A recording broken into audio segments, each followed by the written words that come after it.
Hey folks, Dust here, and I want to touch on the minors leading up to IEM Katowice 2019, the next CSGO major.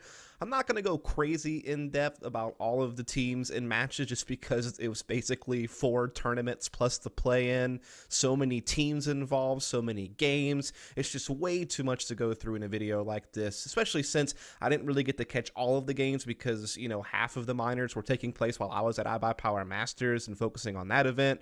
And then obviously we had the E-League Invitational taking place at the same time as the other 2 minors.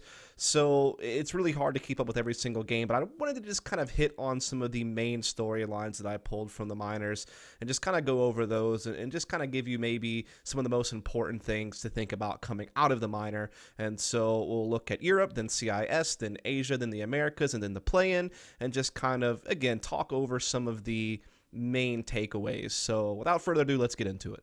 So we'll start off with the European minor, and the big thing that leaps off the page right away is the fact that Mousesports went out in the group stages of a minor, despite the fact that they are a top 5 ranked team in the world, and if I'm not mistaken, they were probably the highest ranked team of any of the teams competing in any of the minors. And so to see them drop out on the group stage is a huge disappointment. And this is after Sticko has been back on the team for quite some time, after a really mediocre run with Snacks outside of winning ESO in New York and the top 4 finish at Stockholm. Obviously they did really poor at the last major as well as Star Ladder Season 6. So they brought Sticko back and they had a pretty decent run at events like IEM Chicago, where they only took losses to Liquid and Astralis. They were beating some smaller teams, including Big, who's a pretty solid team. They got eliminated by Astralis as well at ECS Season 6 in some really close games. They took top 4 DPL Season 8. They beat Ghost in a best of 1, beat Navi in a best of 3, beat Renegades in a best of 3 after losing to Made in Brazil, and once again eliminated by Astralis. So, I mean, outside of getting eliminated by Astralis, essentially 3 tournaments, and actually getting some cool wins along the way and some decent finishes, they look to come into this minor in pretty good shape to be a favorite to definitely win the European minor. At worst, come out second, but definitely make it to the next stage of the major process. And they didn't do any of that. They got bested by Valiant, losing all 3 maps they played against them. Of course, the opening best of 1 in a close game, and then the decider best of 3, where one of the maps was pretty close, but the other one was kind of a blowout. And there has been a lot of stuff coming around this team. Some of it's speculation, some of it's stuff that's been kind of hinted at in social media posts from players or from people close to the team, that there's a lot of implications that they didn't really practice enough or work hard enough heading into this minor. I have heard lots of rumors of internal issues with different players. I mean, this shouldn't come as a surprise, as even apparently back during Belo Horizonte when nothing stood in, there was talk that maybe nothing would stay on board. There was always talk about maybe something going on with Oscar. I've heard stories about other players as well, and it just seems like this has to be the breaking point for Mousesports. And I think this is one of the bigger storylines coming out of the minors in general. Just a crazy disappointment here for Mousesports, considering their ranking, considering the talent they have on their team, considering even some of their tournament runs. I mean, it's not like they've had any crazy great results, but again, really only just losing to Astralis in most of these events and typically doing pretty well against the other competition. So this is, crazy. Definitely didn't see this one coming. You have to wonder where these players are headed. I mean, there's, a potential chance that, maybe Chris J is the in-game leading option for FaZe. Sunny is an option for FaZe, probably, with as good of a talent as he is. Maybe many of these guys could be options for FaZe if they don't want to stick with Adren. You could even maybe see something crazy like Sunny going back to Int, since they're actually moving up to world rankings. Maybe now he'd actually be interested in going back to a team from his country. I don't know. There's definitely a lot of options for these players, and it just seems like there's so much internal issues that there has to be some major change coming to this team, right? But obviously that's not going to happen until after the major, but that's definitely something to keep an eye on. Now, the flip side of this is obviously the fact that Valiant made some noise in this event. It was definitely cool watching them play. They're basically a mix-up of the former Valiant's lineups as well as Esperanto and Nexa from Imperial. And essentially, some of the former players of this team had at least qualified for DreamHack Masters. Marseille was probably the biggest thing that they did. Not really much else outside of that. Esperanto and Nexa, again, from Imperial, which had 1 Copenhagen Games, 1 DreamHack Summer, made it out of the groups at Montreal, had a couple other cool things happen. We're beating some teams that you didn't expect them to beat, like a North, like an Optic, like a Heroic. Definitely we're doing some things and definitely have some talent in this team. So they came together and they made some noise here. They obviously didn't make it to the minor, so that's the obvious thing there. But at the very least, they made it out of the groups in this minor. And again, like, there's definitely some talented players in this team to keep an eye on. Like, I thought Hunter played really, really well individually. Nico's cousin, of course. Nexa has been super consistent. He's really reinvented himself as a player since kind of the failed experiment with Renegades a while back. I feel like he's really become a much better player. Esperano, obviously, you know, a flashy talent. So it'll be interesting to keep our eyes on this team going forward, despite the fact they didn't really, you know, progress the way they wanted to in this minor. Then we do have Vitality getting the job done. They came out second after Ints in this minor to make it to the next stage of the major process. I think the biggest thing to look at, though, is just how insane ZywOo is. I mean, this guy went plus 81 at this tournament. Just nuclear numbers, just absolute hard carry mode. And when I say hard carry mode, I mean that no one else was even close to ZywOo from his team at this minor. The closest was NBK, who was just at 0. Everyone else was at least slightly negative overall for the event. Meanwhile, ZywOo at plus 81. That is great on one hand and very dangerous on the other hand, because, look, this team hasn't really had much success outside of that win at DreamHack Atlanta. Remember, they struggled to even qualify for this minor in some of the online qualifiers they were playing in. They missed out on Starlighter Season 7 with the loss to Spirit in the finals of that qualifier. They lost to G2 in the WESG qualifier. So they've really struggled to do a whole hell of a lot outside of taking care of business at this minor. And if this team is really going to do anything great at the major, or just for the foreseeable future, they really need more out of the other players on this team. It can't just be ZywOo, especially once they go up against elite competition. So it's scary to think that we just really didn't see any consistency out of anyone else on this team at this minor. Obviously, everyone kind of had their games.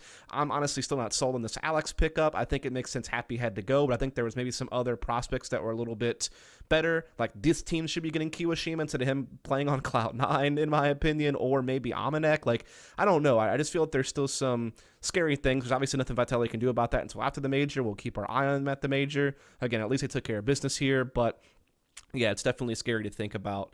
One of the final storylines I want to talk about from this European minor is indeed Ints' continued success as they win this minor. They came into this event with a title at DreamHack Winter, a title at Starlighter Season 6. They had the second place finish at DreamHack Montreal, so doing pretty good at some smaller events. But then they even had that top 8 finish at Cologne as well, if you'll remember, where they beat Nip and Mouse Sports in best of 3s and had that really close loss to Navi in the quarterfinals.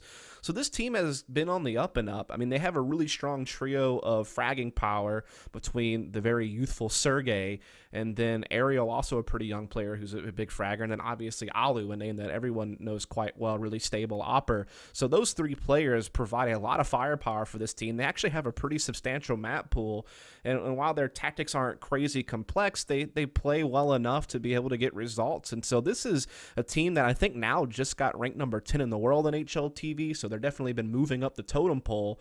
And then they win this minor, beating North, beating, you know, Valiant, who looked dangerous in the group stages. They didn't really have too much trouble at this minor, to be honest. I mean, they only dropped, what, one map the entire event, the one map, the Valiants. They 2-0'd North. They, you know, 2-0'd Wendigo. They had the easy win over the Space Soldiers team, or the X-Space Soldiers team. So, yeah, just, you know, doing great work and continuing to look strong going forward. This is definitely a team that I suspect will do really well in the Challenger stage. I expect them to advance past that stage. There's even a chance they make top 8 at this major, depending on what matchups they get in the next stage after. So, just wanted to kind of finish off the European minor by talking a little bit about Ints, who just look really powerful right now, actually. And with that, we'll move on to the CIS minor.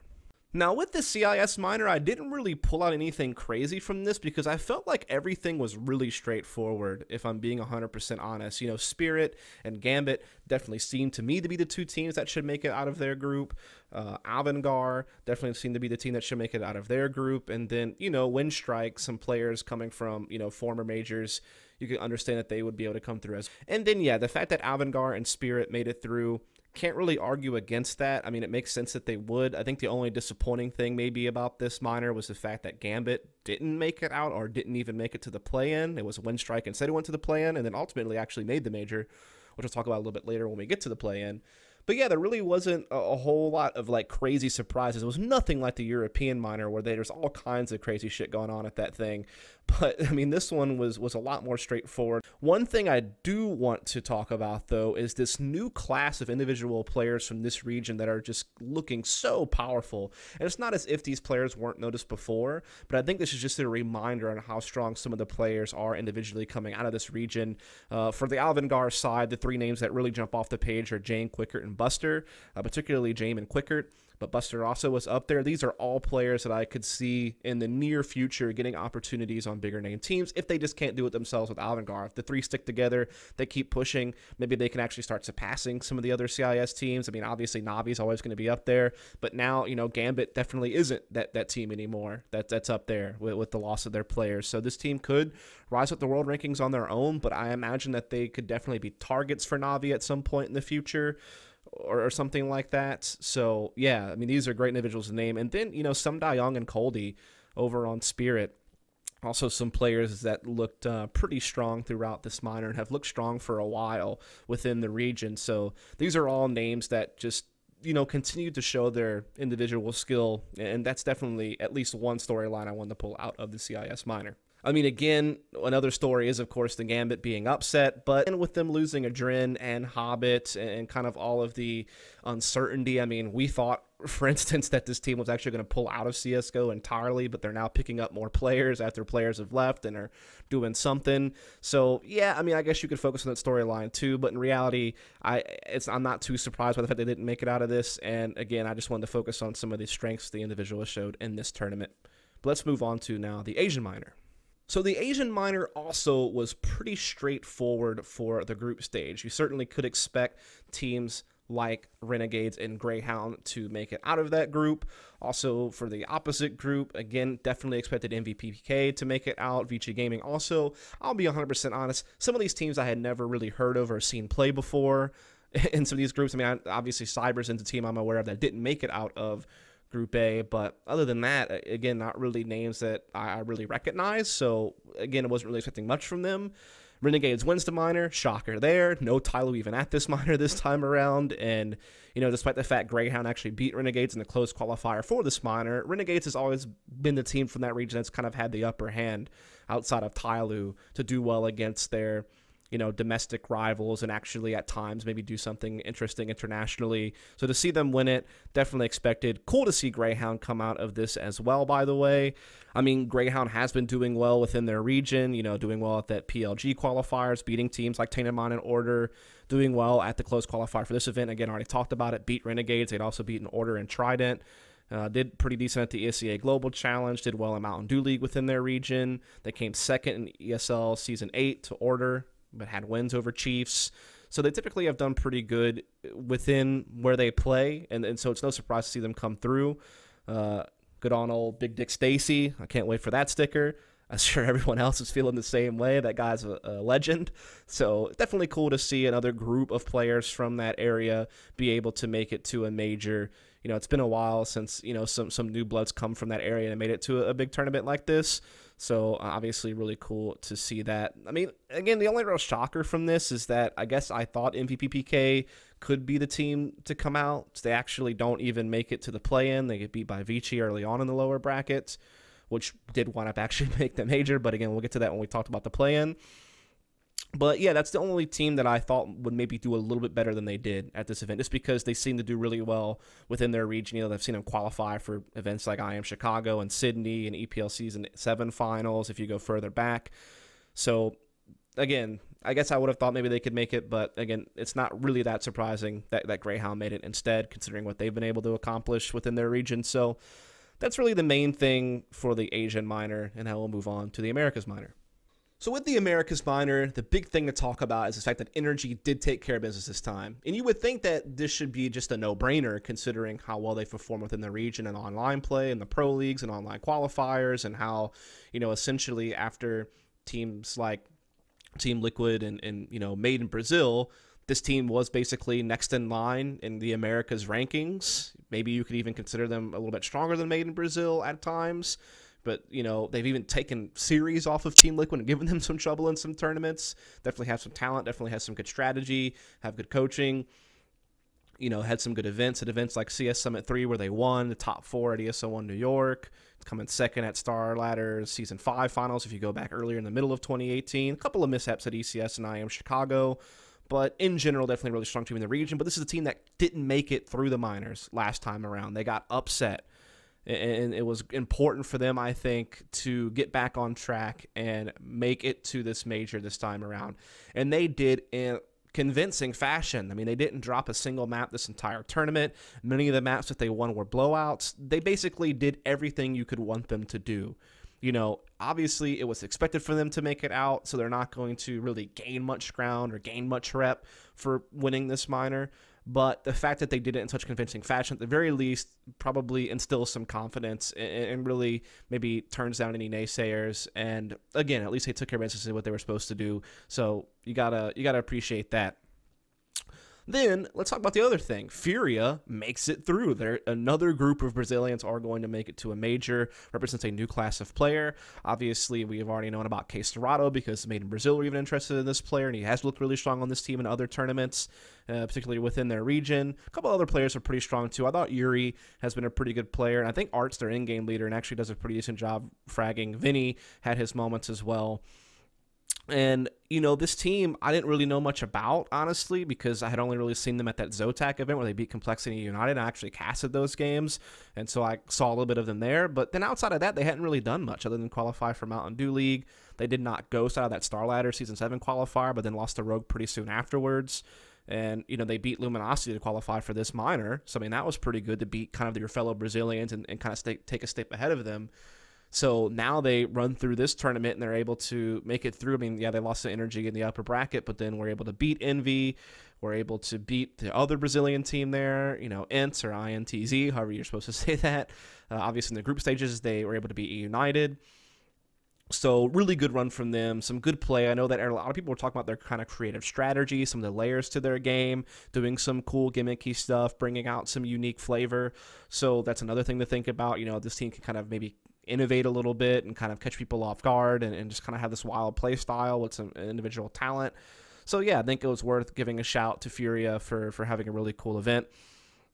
As far as disappointments, I would have thought Bravado, based on their DreamHack winner performance and how well they have done in Mountain Dew League in the past, that they perhaps would have been able to make it out of groups in this, especially since INTZ had just signed 2 new players, Destiny and Yell. Obviously, with Phelps departing for Made in Brazil, and then they had decided to remove Horvey. And so Yell had just come over from Luminosity, who had went through their own roster change situation. And so, yeah, this is a little bit disappointing. I was really hoping Bravado would make it through, considering, the situation with INTZ. And they actually did beat them in the opening best of 1, but then just lost to them later on the decider best of 3. So that's kind of one thing I picked out that was a little bit disappointing. Also, I would say United did disappoint here. I mean, this is a team that's kind of always hovered in the middle of the pack of the Americas.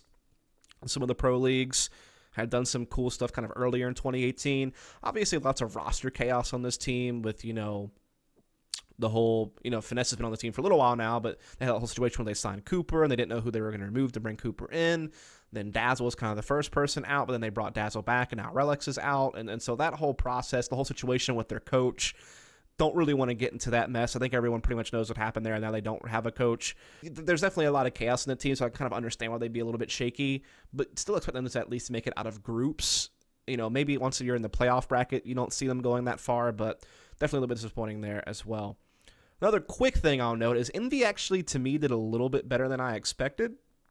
I would have thought that there was actually a pretty good chance they weren't even going to make it out of groups in this minor, just because in my eyes I thought it would be like Furia and E United as long as they had their act together. But they actually did make it out of the groups, beating Team 1 in that decider. And they actually also were able to beat that INTZ team to make it to the losers final of the group against Furia.